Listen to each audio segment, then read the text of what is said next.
Olá!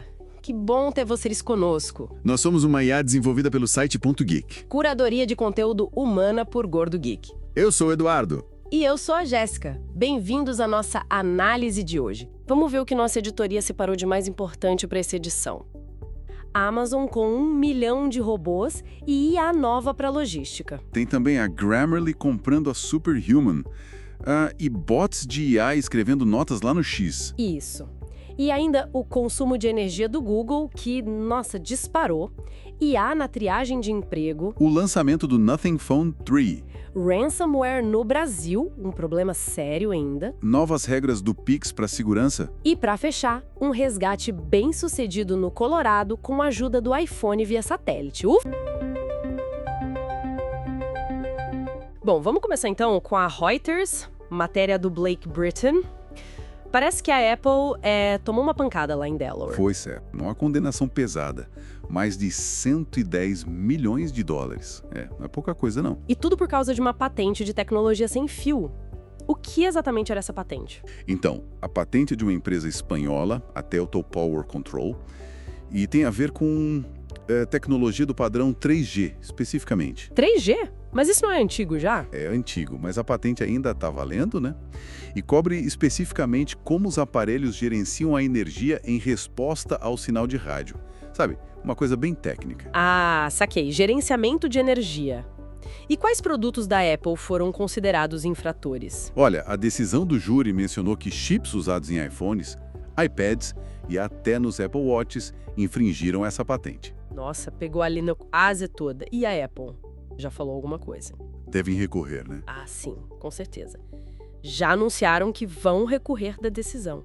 O interessante é que essa mesma Todd Power Control também está processando a LG e a Samsung por coisas parecidas. Então essa novela das patentes no mundo mobile está longe de acabar. Muito longe. E mostra como essas disputas são constantes e, principalmente, muito caras para essas gigantes da tecnologia. Verdade. Bom, mudando de assunto, vamos para Amazon. Uma notícia de aboutamazon.com do Scott Dresser, que é VP lá da Amazon Robotics. Ah, sim. A Amazon batendo a marca de 1 milhão de robôs em operação.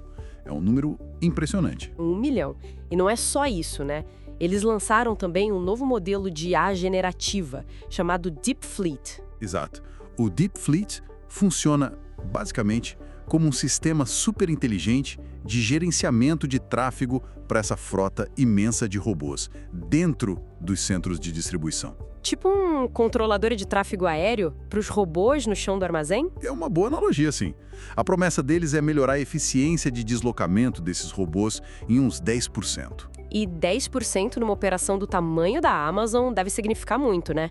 Entregas mais rápidas, talvez, menos custos. Provavelmente. Eles mencionam vários tipos de robôs, né? Aquele Hércules que levanta peso, o Proteus que anda sozinho entre os funcionários, e destacam também que muitos funcionários foram requalificados desde 2019. Eles sempre batem nessa tecla da requalificação para combater a ideia de que o robô só tira emprego. Sim, é um ponto importante para eles. Mas o foco aqui é essa aplicação prática da IA para resolver um problema real de logística, buscando mais eficiência. E, claro, sempre fica a discussão sobre o futuro do trabalho humano nesse cenário cada vez mais automatizado. Com certeza. E falando em IA e produtividade, vamos para a próxima. BusinessWire.com traz a notícia de que a Grammarly anunciou a intenção de comprar a Superhuman. Ah, a Superhuman, aquele aplicativo de e-mail que ficou famoso por usar IA para acelerar as respostas e organizar a caixa de entrada, né? Bem caro, por sinal. Exato. A ideia da Grammarly, pelo que entendi, é ir além da correção de texto e se tornar uma plataforma de produtividade mais robusta, centrada na IA. Faz todo sentido. Eles querem usar o e-mail, que é onde muita gente passa o dia, como uma superfície central para a colaboração entre humanos e esses agentes de IA. É para combater o que eles chamam de fragmentação das ferramentas de IA. Tipo, em vez de pular de um app para o outro, ter tudo mais integrado. Exatamente. A Superhuman já tem uma base de usuários que usa bastante IA e relata economizar horas de trabalho. Combinando isso com a compra anterior da Coda que eles fizeram? Verdade, tinha esquecido da Coda. Pois é. A Grammarly está montando um ecossistema onde, vários agentes de IA poderiam trabalhar juntos em tarefas complexas.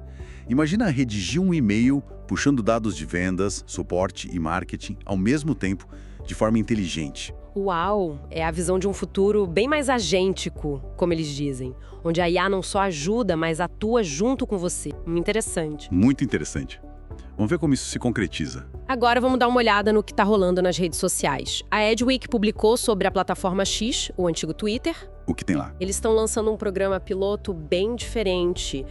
Bots de IA vão poder gerar rascunhos das Community Notes. Oi, aquelas notas de contexto que os próprios usuários escrevem para adicionar informação ou corrigir posts. A IA vai fazer isso? A ideia inicial é essa, gerar rascunhos. O chefe do Community Notes lá, o Keith Coleman, disse que o objetivo é aumentar a escala. A IA conseguiria analisar um volume muito maior de conteúdo do que os voluntários humanos. Entendo lá de escala. Os humanos tendem a focar mais nos posts de grande visibilidade, né? Deixa passar outros. Exato. E qualquer pessoa poderia criar seus próprios bots usando LLMs, como o Grok, que é do próprio X, ou o ChatGPT e conectar via API. Mas espera aí. E a qualidade? As notas geradas pela IA vão seguir as mesmas regras? Vão passar pela mesma avaliação humana? Pelo que eles disseram, sim. Vão passar pelo mesmo processo de validação dos contribuidores humanos. A X acredita até que o feedback humano nessas notas da IA pode ajudar a treinar e melhorar os modelos. Olha, é uma aposta ousada. Isso acontece num momento em que a participação humana no Community Notes, segundo a matéria, caiu um pouco. A grande questão é se a IA vai conseguir ter a nuance, a precisão e, principalmente, gerar a confiança que esse sistema precisa para funcionar bem. É delicado. Muito delicado mesmo, vamos acompanhar. Agora uma notícia com impacto ambiental e financeiro. O Tim Deschamps, na TechCrunch, trouxe dados sobre o Google. Dados sobre o que exatamente? Consumo de energia. E olha, os números são impressionantes. O uso de energia dos data centers do Google simplesmente dobrou nos últimos 4 anos. Dobrou? Em só 4 anos? Nossa. Sim. Segundo o relatório de sustentabilidade deles, em 2024, os data centers consumiram 30,8 milhões de megawatts-hora. Em 2020, eram 14,4 milhões. Puxa vida. E esses data centers representam quase todo o consumo de eletricidade da empresa, né? Quase 96%, segundo a matéria. Isso torna aquele compromisso do Google de usar só energia livre de carbono até 2030 muito mais desafiador. Com certeza. Eles até melhoraram a eficiência energética, aquele indicador PUE. Mas o progresso nisso está mais lento agora. A demanda por processamento, especialmente para IA, está crescendo muito rápido. E o que eles estão fazendo para tentar dar conta disso com energia limpa? Bom, estão investindo pesado em várias frentes. Energia geotérmica com a Fervo Energy, fusão nuclear com a Commonwealth Fusion Systems, até fissão nuclear de nova geração com a Kairos Power. Além de muita solar e eólica, claro. Fusão e fissão nuclear são apostas de longuíssimo prazo, né? Exatamente. Muitas dessas soluções, especialmente as nucleares, só vão entregar energia de verdade daqui a vários anos, talvez décadas. Enquanto isso, a demanda da IA não espera. É um desafio enorme suprir tudo isso com energia limpa no curto e médio prazo. É um desafio gigantesco mesmo. Agora vamos falar de emprego. Uma matéria da Danielle Abril no The Washington Post aponta uma tendência que está pegando muita gente de surpresa. Qual tendência? A IA está fazendo a primeira triagem de candidatos a vagas de emprego, antes mesmo de um humano sequer olhar o currículo. Sério? Como assim? A IA entrevista as pessoas? Basicamente, são os chamados recrutadores virtuais, chatbots, baseados em LLMs, que entram em contato por e-mail, telefone ou até mensagem de texto para fazer uma entrevista inicial. E as empresas usam isso por quê? Para agilizar? Principalmente para lidar com o volume gigantesco de aplicações que recebem para algumas vagas, a ideia é acelerar o processo de triagem. Entendi. E como está sendo a experiência para quem é entrevistado por um robô? É mista, segundo a reportagem. Alguns acham até surpreendentemente bom, sabe? Eficiente, mas outros relatam problemas. Interrupções na ligação, a IA não entendendo perguntas, uma sensação muito impessoal. Teve gente que disse que a IA desligou na cara. Nossa, que desagradável. E as empresas, o que dizem? Elas afirmam que a IA só coleta as informações. que a decisão final ainda é humana e que os candidatos geralmente podem optar por não fazer entrevista com a IA se preferirem. Algumas dessas IAs podem até ranquear os candidatos ou detectar sinais de distração durante a entrevista. Olha, é uma mudança bem significativa no processo de contratação. Levanta muitas questões sobre precisão, possíveis vieses da IA e, claro, a experiência do candidato, num momento que já é tenso, né? Procurar emprego. Com certeza, algo para ficarmos de olho. Mudando completamente de assunto agora. Lançamento de smartphone. O site tudocelular.com noticiou a chegada do Nothing Phone 3. Ah, Nothing. A empresa do Carl Pei, ex-OnePlus. Eles sempre tentam fazer algo diferente no design, né? Exatamente. E o Phone 3 não é exceção. A famosa Glyph Interface, aquelas luzinhas na traseira, evoluiu. Agora se chama Glyph Matrix. Glyph Matrix. O que mudou? É um display de LED circular, monocromático, com 489 LEDs individuais. A ideia é mostrar notificações, informações e até rodar uns mini-jogos ali.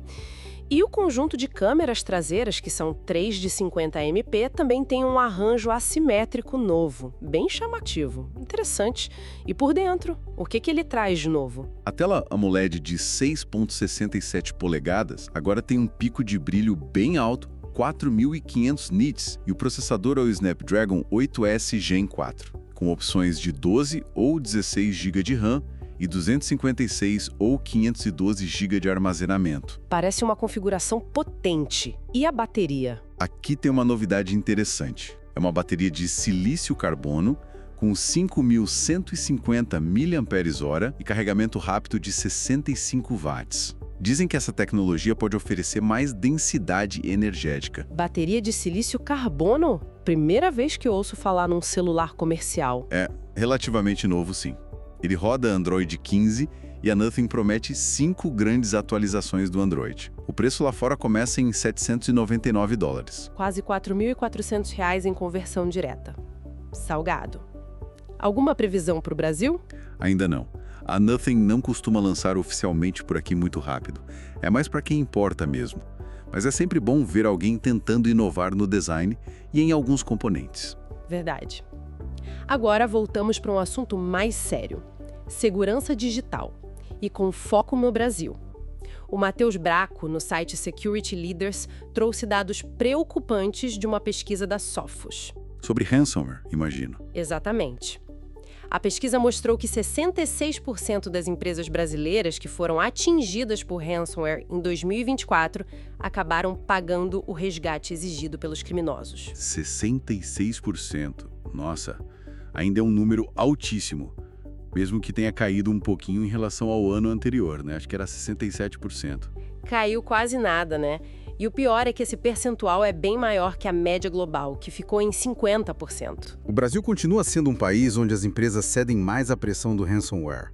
E o valor médio pago, tem ideia? A pesquisa apontou um valor médio de $393 mil por incidente. Dá mais de R$2 milhões. É muito dinheiro. Mas esse valor médio caiu um pouco em relação ao ano anterior, né? Caiu sim. E a Sophos tem uma interpretação para isso. Talvez os criminosos estejam ajustando os pedidos para valores um pouco mais palatáveis, vamos dizer assim, tornando o pagamento uma opção mais tentadora para as vítimas aqui no Brasil. O que é péssimo, né? Porque se pagar fica mais fácil, isso pode tornar o Brasil um alvo ainda mais atraente para esses grupos. É um ciclo vicioso. Exatamente. E a pesquisa também mostrou o impacto humano disso. 42% das empresas tiveram reestruturações de equipe depois de um ataque e 41% notaram aumento de faltas por estresse. O custo vai muito além do financeiro. E quais foram as principais portas de entrada para esses ataques? Vulnerabilidades exploradas, em 44% dos casos, e credenciais comprometidas, tipo senhas roubadas, em 20%. O básico da segurança que ainda falha muito. Complicado. Precisa de investimento contínuo em defesa e conscientização. Não tem jeito. Sem dúvida. E ainda falando de segurança, mas agora no sistema financeiro, o Tecnoblog, com o Emerson Alecrim, detalhou novas regras do Pix que começam a valer hoje, 1º de julho de 2025. Ah, importante isso. O Banco Central mexendo no Pix para tentar combater fraudes. O que mudou exatamente? A principal mudança, e que agora é obrigatória, é na hora de criar ou alterar qualquer chave Pix, seja de pessoa física ou jurídica. Sim. O que tem que ser feito? As instituições financeiras, os bancos, fintechs, enfim, agora são obrigadas a verificar se o nome do titular da conta corresponde exatamente ao nome registrado no CPF ou CNPJ lá na base da Receita Federal. Mas isso já não era feito? Era recomendado, mas não era obrigatório antes de registrar a chave. Agora é. Se tiver alguma divergência no nome, o cadastro do cliente precisa ser atualizado antes de liberar a chave. Ah, entendi. Isso deve dificultar usar dados de laranjas ou de pessoas falecidas ou empresas inativas, né? Exatamente essa é a intenção.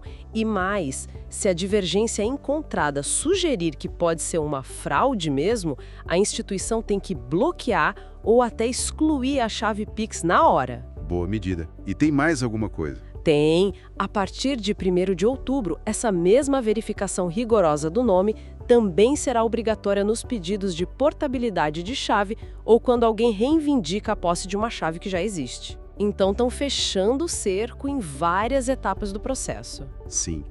São medidas para tentar fechar brechas que os golpistas vinham explorando bastante no Pix. Vamos ver o impacto disso na prática. Tomara que ajude a reduzir as fraudes. E para fechar nossa análise de hoje, uma história com final feliz que mostra o lado bom da tecnologia. Veio da Apple Insider, matéria do Malcolm Owen. Final feliz é bom. O que aconteceu? Um alpinista de 53 anos se machucou feio enquanto descia uma montanha bem alta, mais de 3.000 metros, lá no Colorado, nos Estados Unidos. Xi. E estava sozinho, sem comunicação? Estava numa área bem remota, sem nenhum sinal de celular ou Wi-Fi. Mas ele tinha um iPhone mais recente, acho que do 14 para frente. Ah, e conseguiu usar aquele recurso de SOS de emergência via satélite. Exatamente. Ele conseguiu ativar o recurso, mandar uma mensagem via satélite para um familiar explicando a situação, e esse familiar acionou o resgate local. Que sorte. E conseguiram achá-lo. Sim, a equipe de busca e resgate localizou a quase 11.000 pés, que dá uns 3.350 metros de altitude. Como ele não conseguia andar por causa da lesão, tiveram que carregá-lo montanha abaixo até um local seguro. Ufa! Incrível como essa tecnologia pode fazer diferença numa situação dessas, né?